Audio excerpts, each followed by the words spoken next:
আচ্ছা দেখেন, এই কমন ইরর্স বলেন বা এই যে রাইট ফর্ম অফ ভার্বস, তারপরে আমাদের গ্রামাটিক্যাল মিস্টেক, যাই থাকুক না কেন, এই সবগুলাই কিন্তু আমাদের কোন জায়গা থেকে দেয় জানো? না স্যার। এই সবগুলাই আসে টেন্স থেকে। লেখা কি দেখা যায় নাকি আর একটু বড় করতে হবে? তাই একটু পরে করতে হবে। লেখা তো মোটামুটি বড়, কিন্তু এত ছোট দেখাচ্ছে কেন এখন? তো এগুলো দেখা যাবে না। এখন দেখা যায়? না স্যার, স্যার এখন দেখা যাবে। হুম।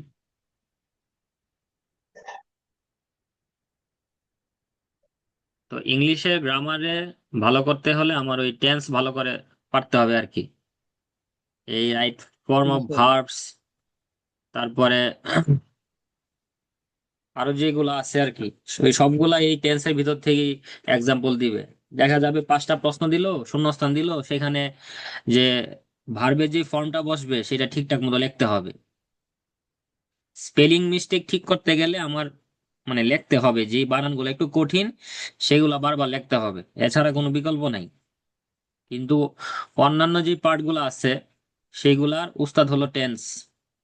আমার নেরেশন হোক বা ওই যে রাইট ফর্ম অফ ভার্বস হোক, আমি ধরলাম যে আছে এই যে ট্যাগ কোয়েশন দিল, সেই ট্যাগ কোয়েশনের মধ্যে কিন্তু আমার এই টেন্সের ব্যবহারটা ভালোভাবে না জানলে আমি ট্যাগ কোয়েশনের আনসার করতে পারবো না। দেখা গেল আমি ধরতেই পারলাম না যে এইখানে আমার অক্সিলারি ভার্ব কোনটা। কারণ অক্সিলারি ভার্ব যদি আমি ধরতে না পারি আমি লিখবো কি? কারণ ট্যাগ কোয়েশনের আনসারটা কি হয় যে অক্সিলারি ভার্বের সাথে হয় পজিটিভ হবে না হলে নেগেটিভ হবে, এই তো। জি স্যার। এখন যে সেন্টেন্সটা দেওয়া আছে সেটা কোন টেন্সে আছে সেটা আগে আমার বুঝতে হবে, তারপরে আমার ট্যাগ কোয়েশনটা পারতে হবে। নারেশনের ক্ষেত্রেও সেম, আগে আমার ধরতে হবে যেটা কোন, মানে এখানে কোন ভার্বটা আছে সেটা চেঞ্জ হয়ে কি হবে। এখন যে মডেল গুলো আছে সেগুলা চেঞ্জ হলে কি কি হয় সেটা জানতে হবে। তো ওই সবগুলোর জন্যই আমার টেন্সটা ভালো করে পারতে হবে। কারণ দুই একটা ট্রান্সলেশন আমি পারলাম, এতে করে টেন্স কিন্তু আয়ত্ত হয় না। প্র্যাকটিস করতে হবে বেশি বেশি, এক্সারসাইজ বেশি করলে ভুলগুলা বের হয়ে আসবে। যেমন আমি একটা সেন্টেন্স লিখতেছি,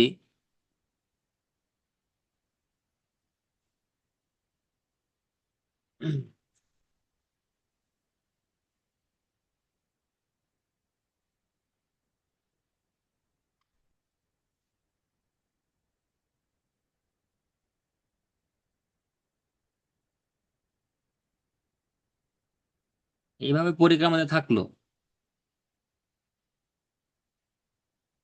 যে they have have dinner at 12 o'clock, যে এইভাবে একটা সেন্টেন্স দিল। এখন আমার এটা কারেক্ট ফর্মটা লিখতে হবে, বুঝতে পারছো? জি স্যার। শুধু জি স্যার করবা না, না বুঝলে প্রশ্ন করবা। আর ওকে কঠিন স্যার। লাগলে বলবা যে না আমি তো এগুলা কিছুই বুঝতেছি না, আপনি আর একটু সহজ করে বুঝান, ওকে স্যার। তাহলে চেষ্টা করব। এই যে হ্যাভ যে ব্র্যাকেট দিয়ে দেওয়া আছে এটাকেই তো আমার চেঞ্জ করতে হবে, তাই না? জি স্যার। এটা চেঞ্জ হয়ে কি হবে বলো তো? এইখানে হ্যাভ থাকবে নাকি হ্যাজ হবে, নাকি হ্যাড হবে, নাকি উইল হ্যাভ হবে, কোনটা হবে? স্যার হ্যাঁ, উইল হ্যাভ, স্যার হ্যাড হতে পারে। কেন হবে হ্যাড, হ্যাড স্যার কেন উইল হবে? হ্যাভ, উইল হ্যাভ হবে। আচ্ছা, উইল হ্যাভ কেন হবে, হ্যাড কেন হবে, দুইটার কারণ বলো। স্যার উইল হ্যাভ হবে স্যার, কারণ স্যার এটা আমার এখানে যে সেন্টেন্সটা দেওয়া আছে সেটা কোন টেন্সে আছে সেটা আগে আমার আইডেন্টিফাই করতে হবে। সেটা সেটা প্রেজেন্ট প্রেজেন্ট ইনডিফিনিট পারফেক্ট নাকি টেন্স। প্রেজেন্ট পারফেক্ট হ্যাঁ, টেন্স? পারফেক্ট। তাহলে হ্যাঁ, প্রেজেন্ট পারফেক্ট টেন্স হলে স্ট্রাকচার কি? সাবজেক্ট প্লাস the have অথবা have plus hmm. V3 plus object.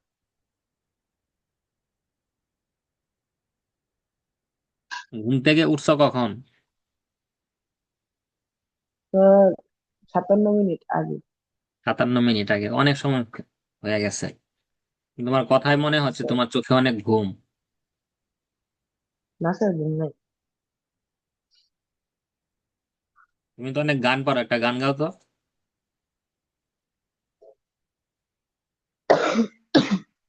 গান গান স্যার, ঠান্ডা লেগে গেছে স্যার। এক্সকিউজ। আচ্ছা দেখো, না স্যার। এই যে রাইট ফর্ম অফ ভার্বস, মানে যখন তোমার থাকবে, তোমাকে যদি 5টা সেন্টেন্স দেওয়া হয় যে এখানে তোমার ভার্ব গুলা তুমি ঠিকঠাক মতো লেখো, তখন মানে প্রথমে তোমার আইডেন্টিফাই করতে হবে যে আমার এই সেন্টেন্সটা কোন টেন্সে আছে, তাহলেই তুমি ভার্বের সঠিক ব্যবহার করতে পারবা। তো এই সেন্টেন্সটা যদি আমার প্রেজেন্ট পারফেক্ট টেন্সে থাকে, এখানে ভার্বের 3 নাম্বার ফর্ম দিতে হবে। তো আমার এখানে ভার্ব দেওয়া আছে হ্যাভ। এই এই হ্যাভের প্রেজেন্ট ফর্ম হলো হ্যাভ অথবা হ্যাজ, যেটা হলো ভার্বের 1 নাম্বার ফর্ম আমরা ধরি। পাস্ট ফর্ম হলো হ্যাড, পাস্ট পার্টিসিপল হলো হ্যাড। তারপরে তোমার জিরান্ট ফর্ম তুমি লিখতে পারো হ্যাভিং, আর ইনফিনিটিভ ফর্ম লিখতে পারো টু হ্যাভ। তা আমার এখানে আনসার হবে হ্যাড।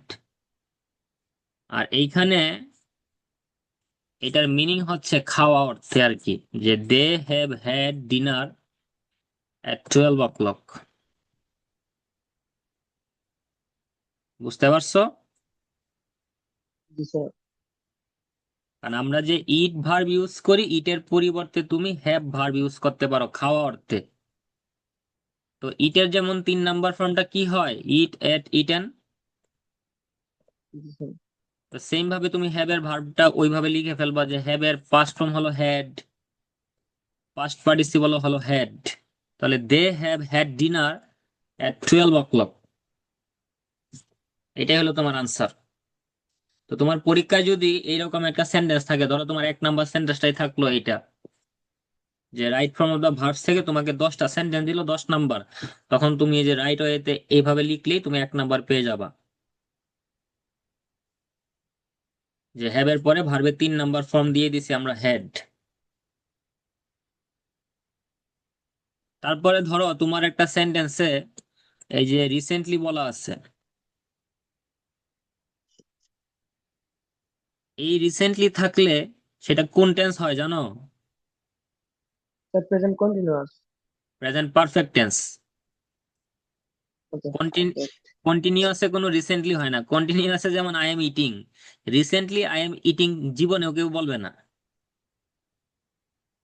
তুমি কি বলবা যে I am taking a class অথবা having a class, doing a class.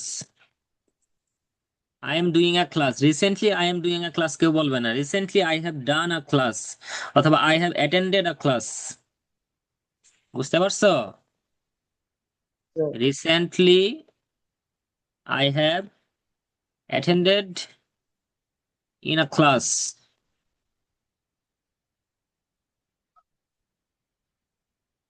Preposition লাগবে না এখানে, অ্যাটেন্ডেড আ ক্লাস এটা বললেই হয়। আর এখানে একটা কমা, যে recently I have attended a class, এটা হলো তোমার প্রেজেন্ট পারফেক্ট টেন্স। এখন তুমি এই রিসেন্টলি দিয়ে পাস্ট ইনডিফিনিট টেন্সও কথা বলতে পারবা, যে রিসেন্টলি আই ভিজিটেড লন্ডন। বুঝতে পারছো? কিন্তু প্রেজেন্ট পারফেক্ট টেন্সে এটা বেশি হয়, যে recently recently he has come to Dhaka. So রিসেন্টলিটা তুমি মাথায় রাখবা যে প্রেজেন্ট পারফেক্ট টেন্সে। আর কিছু কিছু ক্ষেত্রে আমরা পাস্ট ইনডিফিনিট টেন্সের ব্যবহারও দেখি, কিন্তু ম্যাক্সিমাম সময় প্রেজেন্ট পারফেক্ট টেন্সে হয়। এখন ধরো ওই যে একটা সেন্টেন্সে তোমার রিসেন্টলি মানে আছে, তখন ওইটাকে তোমার প্রেজেন্ট পারফেক্ট টেন্সে ই করতে হবে, ট্রান্সফার করতে হবে। যেমন ইয়েস্টারডে থাকলে সেটাকে আমরা সরাসরি পাস্ট ইনডিফিনিট টেন্সে চলে যাব। যেমন ইয়েস্টারডে আই হ্যাড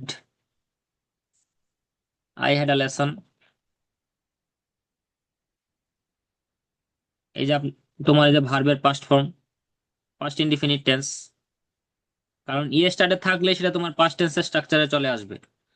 এগুলাই হলো তোমার যে right form of the verb, ভার্বের যেই সঠিক নিয়মটা আর কি। এই রিসেন্টলি, ইয়েস্টারডে, ধরো তোমাকে বললো যে ভবিষ্যতে, নিয়ার ফিউচার, তাহলে ফিউচার তো তোমার সেখানে যে ফিউচার টেন্সের স্ট্রাকচার চলে আসবে। I will conduct a class, মানে কি ভবিষ্যতে একটা ক্লাস নিব। বুঝতে পারছো? স্যার। এগুলো তুমি right form of the verbs এর রুলস গুলা বেশি বেশি করে পড়বা।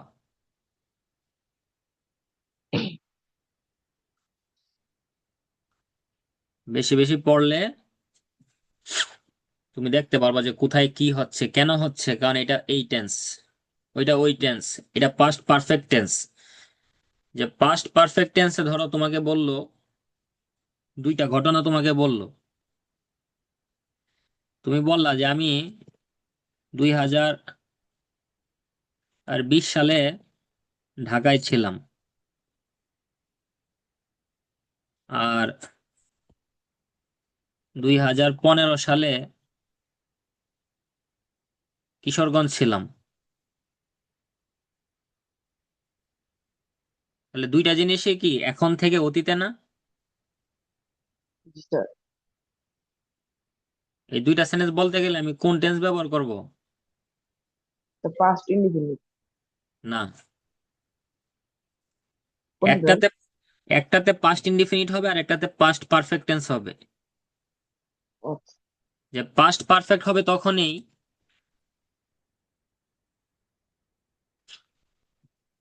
যেটা হলো তোমার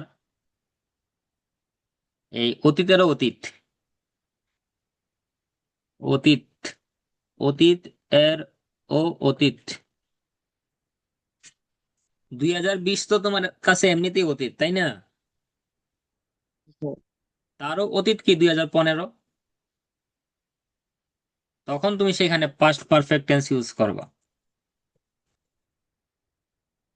যে I was in Dhaka in 2020 but I had been in Kishoreganj in 2015। এইটা হবে তোমার আনসার। ঢাকা শহর আইসায় আমার আশা পুরাইছে। You got it? Yes sir.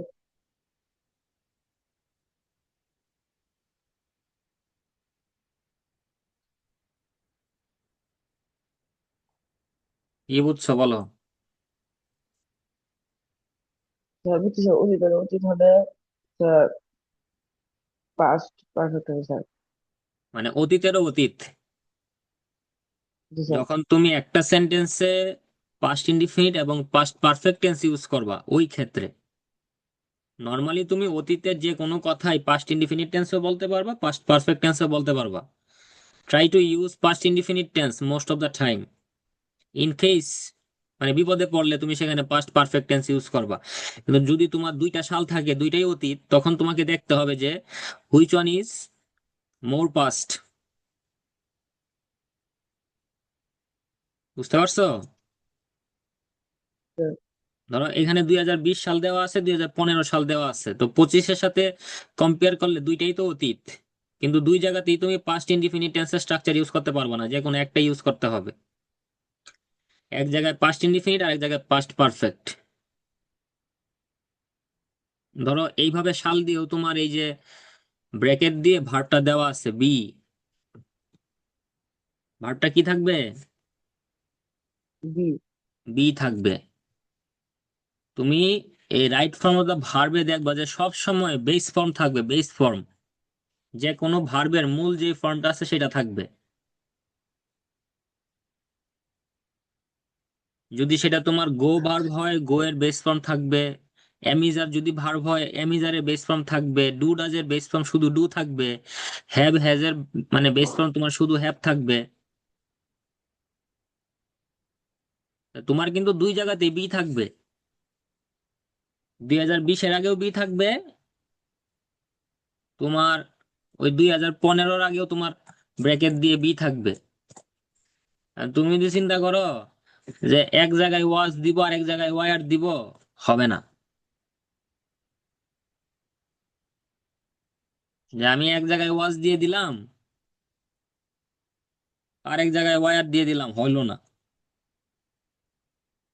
এক জায়গায় হবে ওয়াজ আর এক জায়গায় হবে হ্যাড বিন। মূলত মেইন ভার্ব তো হলো এইটা যে বিন, এই বি এর যে তোমার পাস্ট পার্টিসিপল। আমার বি হলো মেইন ভার্ব, এটার প্রেজেন্ট ফর্ম হলো এমিজার, এটার পাস্ট ফর্ম হলো ওয়াজ ওয়ার, এটার পাস্ট পার্টিসিপল ফর্ম হলো বিন, যেটা ওই যে পারফেক্ট টেন্সে ব্যবহৃত হয়। তো তখন তোমাকে এই যে বিনটা ইউজ করতে হবে, যেহেতু পাস্ট পারফেক্ট টেন্সে হেড হয়। এই তো, এইগুলাই তোমার প্রতিনিয়ত প্র্যাকটিস করতে হবে। তুমি যদি, তোমার যদি কমন যে ইয়ার্স গুলা মানে আছে, তারপরে তোমার ওই যে ধরো যে প্রেজেন্ট ইনডিফিনিট টেন্সে তোমাদের সাবজেক্টের পরে তোমার যে ভার্বের সাথে এস বা ইএস এইগুলা তোমাদের আসবে। এখন ধরো তোমার দুইটা সাবজেক্ট দেওয়া আছে, তুমি বলা যে he goes to school early in the morning.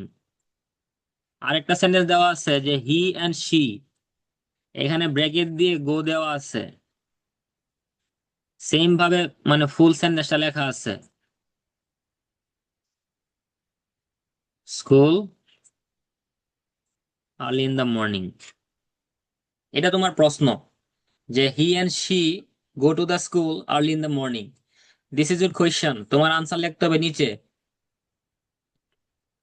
যখন হি হবে তখন তুমি গোজ দিবা, মানে যখন শি হবে তুমি গোজ দিবা, বা যখন এই দুইটা একসাথে হয়ে যাবে তখন তোমার সাবজেক্টটা হয়ে যায় প্লুরাল। যে হি অ্যান্ড শি তখন আর থার্ড পারসন সিঙ্গুলার হিসেবে কম্পেয়ার করলে হবে না, মানে কনসিডার করলে হবে না। কি বলি, কম্পেয়ার কম্পেয়ার বললে কি এখানে হবে? এখানে বলতে হবে যে কনসিডার, বিবেচনা করলে হবে না।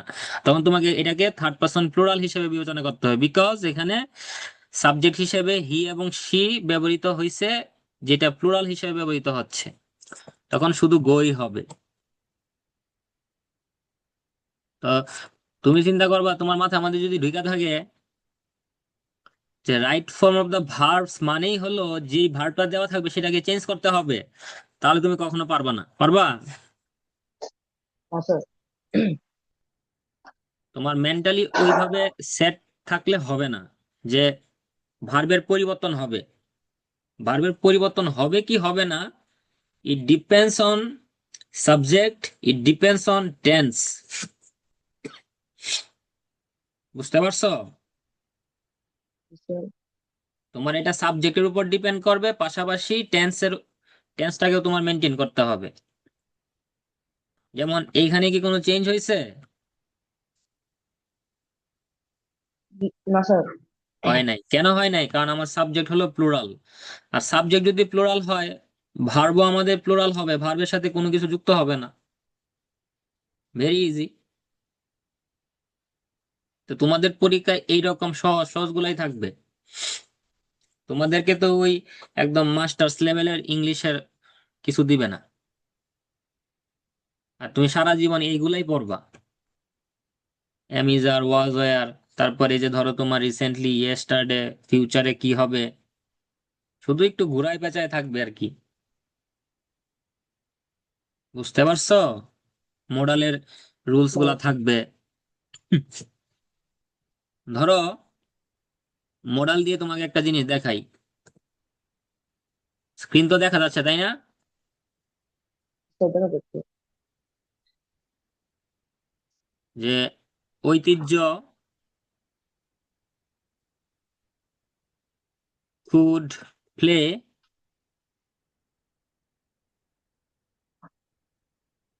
ফুটবল।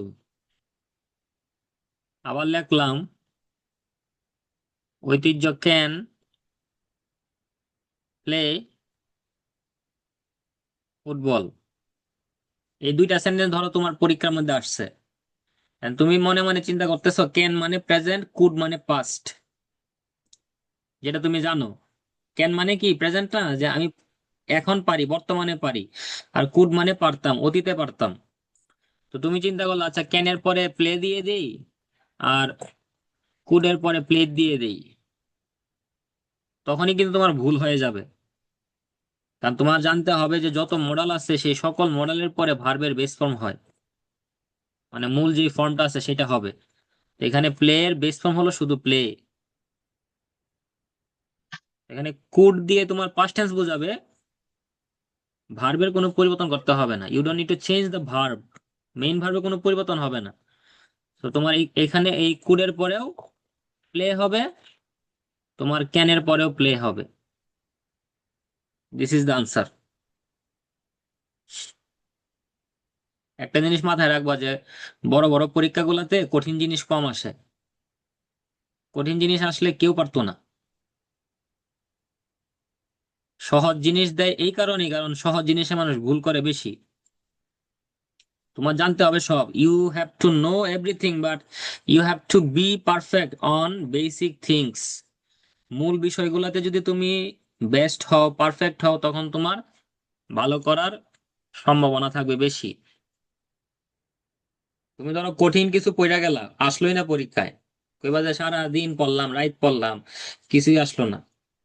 আর তোমার একদম বেসিক স্ট্রং আছে, তুমি টেন্স পারো, মডাল পারো, প্রিপোজিশন পারো, ন্যারেশন পারো, তুমি ধরো যে এই রাইট ফ্রম দা ভার্বস এর সবকিছু পারো,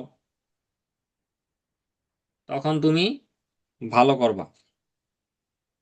আর যে টেন্স ভালোভাবে ধরতে পারে তার কাছে সবকিছু সহজ, এভরিথিং ইজ ইজি। তুমি যদি জানো যে মডালের পরে মডাল কি হচ্ছে, ইট ডাজেন্ট ম্যাটার।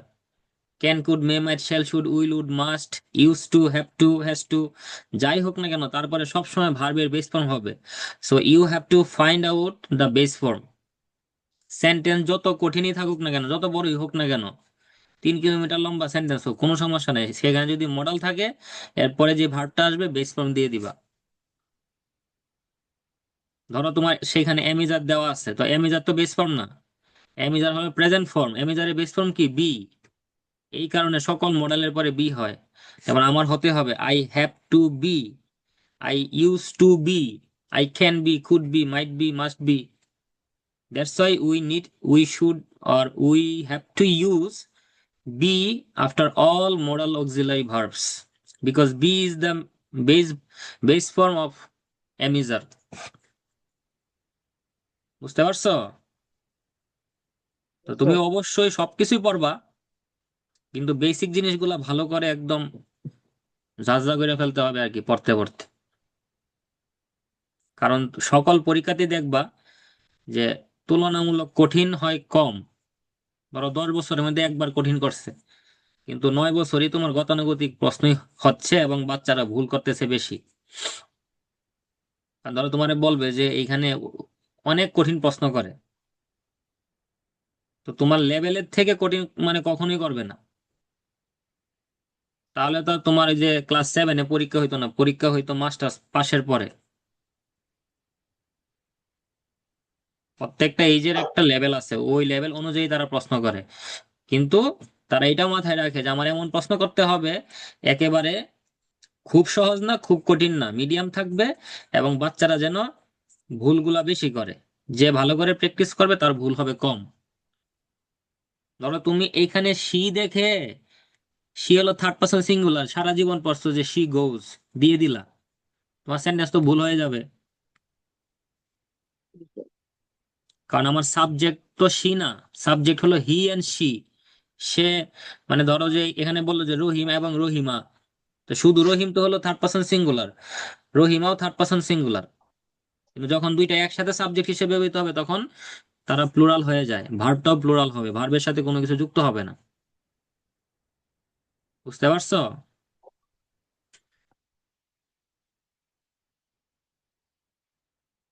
তো স্যার ইয়েতে যাও তো, এই যে বইটাতে যাও তো,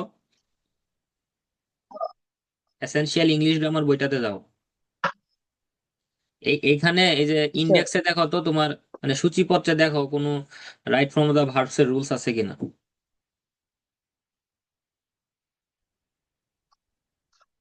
মানে সরাসরি কি right form of the verbs হিসেবে কিছু লেখা আছে? না, সরাসরি না। তাহলে তোমার যে গ্রামার বই আছে সেই গ্রামার বইটা নিয়ে আসো। Go and bring your grammar book.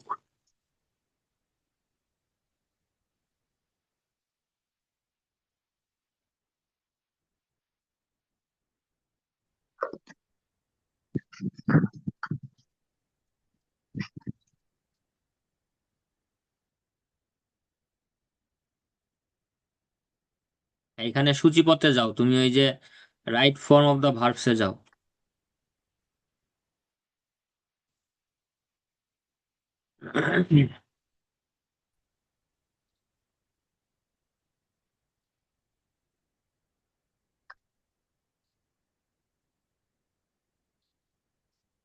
G sir. গেছো? জি স্যার। এইখানে কয়টা রুলস দেওয়া আছে দেখো তো, 18টা 19টা নাকি আরো বেশি?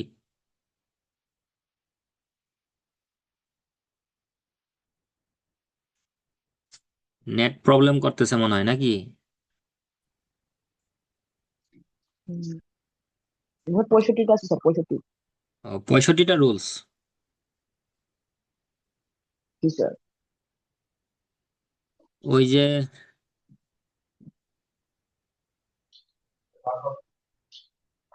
অ্যাজ সুন অ্যাজ দিয়ে একটা রুলস আছে না? জি স্যার, থাকার তো করতে স্যার তো।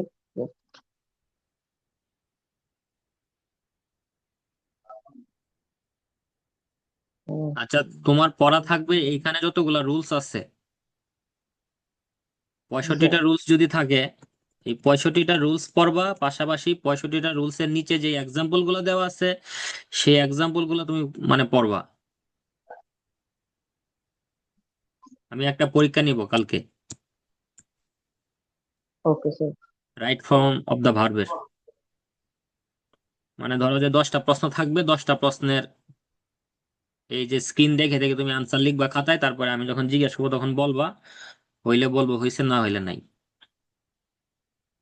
বুঝতে পারছো? জি sir. This is your homework. এটা খাতার মধ্যে লিখে রাখো। আর আমাদের জুম জুম মিটিং 6 মিনিট পরে শেষ হয়ে যাবে। So if you have any question you can ask me. এই নো স্যার। কমন এরর্স নিয়ে বা right form of the verbs নিয়ে যদি কিছু থাকে, টেন্স নিয়ে যদি কোনো প্রশ্ন থাকে, if you have any kind of sir এই যে কোয়েশ্চেন। যে আবার বলতে, হ্যাঁ, স্যার যে অতীতের অতীত, অতীতের অতীত থাকে স্যার, পাস্ট পারফেক্ট হবে না স্যার? হ্যাঁ, অতীতেরও অতীত থাকলে পাস্ট পারফেক্ট হবে। যখন তোমার দুইটা সাল থাকবে একই সেন্টেন্সে, যখন তুমি দুইটা সাল ইউজ করবা,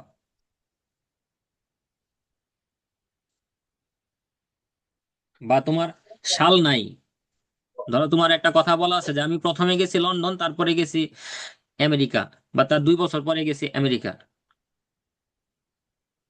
সেটা অবশ্য তোমার ওই যে কম্পেয়ার করা করা যায়, যে আগে একটা বলে দিলা, তারপরে যে দেন দিয়ে তুমি কম্পেয়ার করতে পারো। কিন্তু তুমি যদি দুইটা স্পেসিফিক সেন্টেন্স যদি লেখো, তাহলে একটাতে হবে যে আই হ্যাড বিন লন্ডন, এটা হবে একটা, আর একটা হবে কি I was in USA.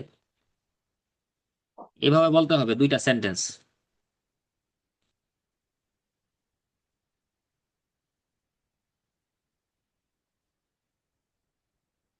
Sir as noon as, sir বুঝছিলেন না স্যার, এই নিয়মটা পাইছি স্যার। As soon as. জি স্যার। আচ্ছা, ওইখানে যা যা আছে সবগুলো তুমি পড়ে রাখো আর কি। Okay sir.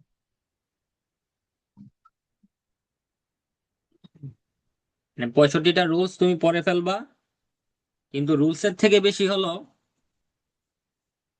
You will practice exercises. Okay sir. Practice করতে হবে। You will have to practice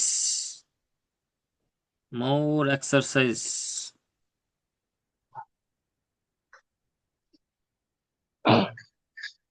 তাহলে ধরো তোমার এই যে right form of the verbs এ কোনো সমস্যা থাকবে না আশা করি। এই 65টা রুলস পড়লা, কালকে পরীক্ষা দিলা, প্রবলেম সলভ হয়ে যাবে। আর স্পেলিং মিস্টেক সেটা তুমি বারবার লিখতে হবে, বড় বড় ওয়ার্ড গুলা ওই যে সিলেবল অনুযায়ী লেখার চেষ্টা করবা। আমাদেরকে ছোটবেলায় স্যারেরা ওই যে সিলেবল পড়াইছে, একদম ভালো করে পড়াইছে। ইভেন আমি একটা স্কুলে ক্লাস 6-এ গিয়ে ভর্তি ছিলাম, সেখানেও ওই সিলেবলের উপরে বেশি জোর দিচ্ছে।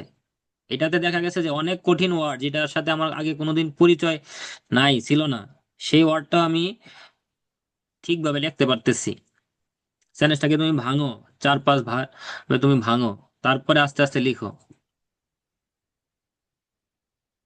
যে মনোসিলেবল, ডাইসিলেবল, ট্রাইসিলেবল, পলিসিলেবল, এগুলাই তো নাকি? বুঝতে পারছো? স্যার। ঠিক আছে তাহলে, কালকের পরীক্ষার জন্য প্রিপারেশন নেও। আর কালকে কয়টার সময় পড়বা, সময়টা বলো। 8টায় ওকে স্যার। নাকি 7টায়? What time? স্যার 8টায় স্যার। 8টায়। ওকে, ঠিক আছে তাহলে। এই 65টা রুলস পড়বা এবং ওই রুলস গুলার নিচে নিচে যে এক্সাম্পল গুলো আছে সেইগুলা প্র্যাকটিস করবা। এবং ওই রাইট ফ্রম দ্য ভার্বস যেখানে 65টা রুলস শেষ হয়েছে তারপরে দেখবা এক্সারসাইজ দেওয়া আছে প্রায় 40-50টার মতো, সেগুলা করার চেষ্টা করবা। তাহলে আমার কাছে যে ও- পরীক্ষাটা দিবা সেটাতে তুমি ধরো যে 10-এ 10 পাইবা।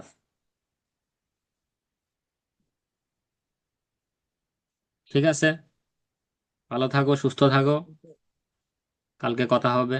স্যার। ওকে।